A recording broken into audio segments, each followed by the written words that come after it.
Well, more heated debate in court about a proposed oil pipeline near Mobile County's drinking water. Southcap wants to continue building that oil pipeline near the reservoir, and the Mobile area water and sewer system is fighting it.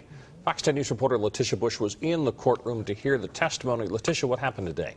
Well, here's some background to put it in perspective. MAWSS hired the company KBR to study the effects of a new oil pipeline near Big Creek Lake watershed. Now, there was one particular sentence in that report that got a whole lot of attention in court today.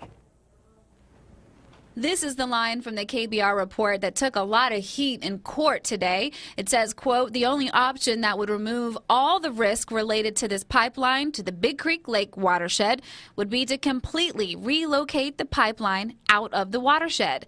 MAWSS agrees with that statement. This is not worth the risk. Plains attorney Jared White says, of course MAWSS agrees, because it believes MAWSS influenced the results. They manipulated the report to try to justify their position. There was a lot of discussion in court today about reports and documents, but what people like you really want to know is what happens if the oil leaks. Les Brown, the MAWSS assistant director, says it would be a nightmare. He testified he's worried about the cleanup process to completely get rid of the oil. Plains attorney Jared White says it is extremely unlikely a leak would ever happen, but if it did, there's plenty of time to clean it up. There's a great deal of time if something happened, on the horizontal drill beneath Hamilton Creek to respond to it and remove it before it ever gets to the surface. MAWSS wants to avoid a spill altogether. That's enough that they spilled thousands of gallons of oil into Big Creek Lake.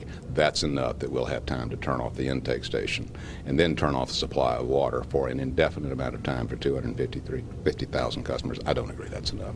Enough is getting this pipeline out of our watershed. That's enough. Some strong opinions there. Now remember, this is all up to a judge. He will decide if Plains has the right to continue to build the pipeline near Mobile County's drinking water. Testimony continues.